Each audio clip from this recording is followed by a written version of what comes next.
Ow! Science is full of ideas, but not all ideas are created equal. They can fall into one of many different categories depending on what criteria they meet and what purposes they serve. So today I'm going to talk to you about 3 of the major classifications of scientific ideas, what they mean and how to apply them.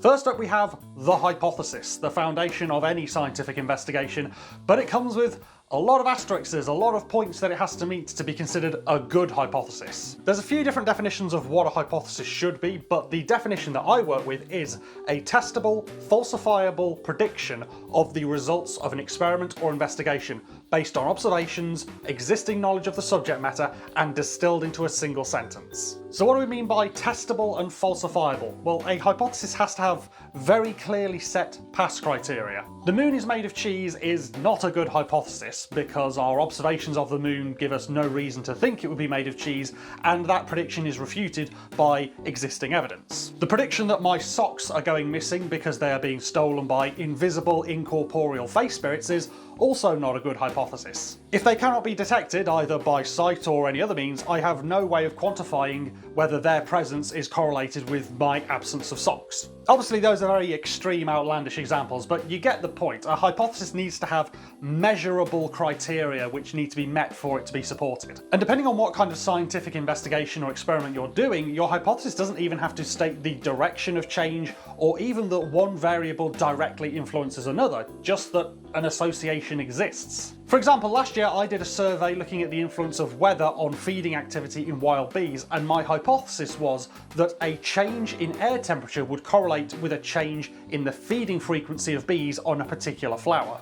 I wasn't testing whether air temperature directly influenced the feeding behaviour, just that a correlation existed. If I wanted to demonstrate that the air temperature affected the feeding frequency of the bees, I would have to first demonstrate that that correlation existed and then identify the mechanism of the influence. Am I making sense here? A really useful tool when you're developing a testable hypothesis is the Null-Hypothesis. While your hypothesis states your prediction of what will happen at the end of your experiment, the Null-Hypothesis is a reversal which states that nothing will happen. The new medicine that you are trialling has no influence on the disease you are trying to treat, or the new planet you've discovered shows no signs of containing life. When conducting a scientific investigation, the null hypothesis has to be your default starting point. You begin by stating that nothing is happening, and then by the end, if you have sufficient evidence, you reject the null hypothesis. The burden of evidence is on the party making the positive assertion, and it's also generally better to say that evidence supports a hypothesis rather than proves it. It's kind of the same principle as juries in a courtroom. A guilty or not guilty verdict is not a reflection of the jury's opinion as to whether a defendant committed a crime or not, but rather whether they think there is sufficient evidence for a guilty verdict. If the evidence is insufficient, they have to default to the null hypothesis of not guilty, which is not the same as innocent because more evidence can arise in the future. Determining whether evidence is sufficient to support a hypothesis is usually determined through some kind of statistical analysis, which is a whole other subject to itself, so let's move on to category 2, the theory. This is famously the one that most often gets misinterpreted. A theory in the scientific world is not just a guess or an idea in the same way that it is in day-to-day speech. It is an explanation of the mechanisms of some natural phenomena able to make repeatable predictions and supported by a robust body of evidence. Evolution by natural selection is a theory, as is gravity, and germs, and relativity, and plate tectonics. There have been lots of different scientific theories over the centuries, but the ones that are overturned by new evidence tend to either be forgotten about or survive today only as pseudoscience and conspiracy theories such as numerology, phrenology, the four humours, and flat earth. And it's for this reason that people like Charles Darwin, Albert Einstein, and Alfred Wegener are held in such high regard in the scientific community, because their ideas have stood the test of time. They've not only survived, but have been reinforced by decades or even centuries of testing and experimentation, and have laid the foundation for the modern scientific world. Which is why it's always a chuckle when conspiracy theorists and creationists try to claim that scientists know evolution isn't real and they're hiding the evidence or something, as if proving Darwin wrong wouldn't be the biggest career flex in the history of science. And now we come to category 3,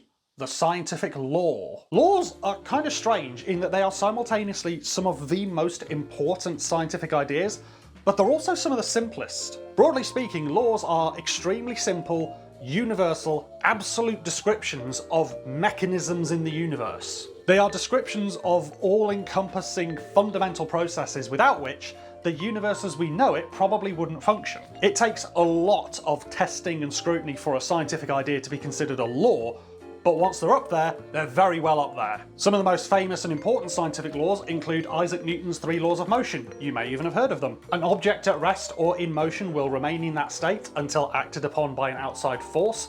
The net force of an object is equal to its mass multiplied by its acceleration, and all action produces an equal and opposite reaction.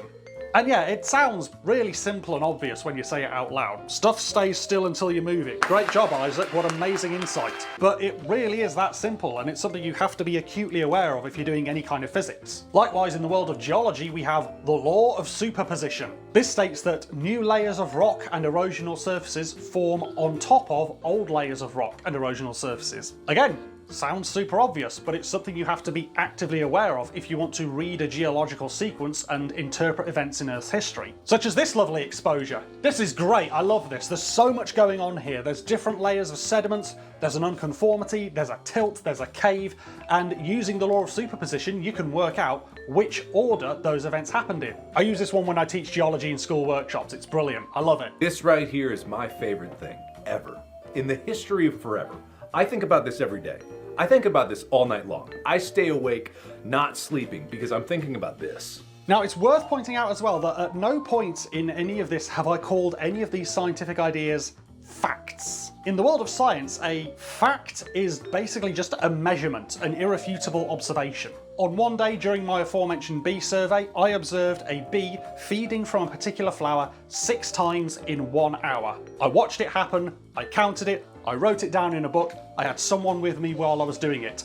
That is a fact. Calling scientific laws and theories facts that are proven closes the door to future research, which might uncover new evidence to either refute them or possibly reinforce them. But that doesn't mean we should just disbelieve all of it and claim that we don't know anything. As they currently stand, these are our best ways of understanding the world around us, and they are what have allowed us to build the body of scientific knowledge that has allowed the human race to reach the point where it is. Thank you very much for watching, and extra thank you to my lovely Patreon supporters. If you're feeling generous, do please go and join them on the Patreon page for early access and other occasional goodies.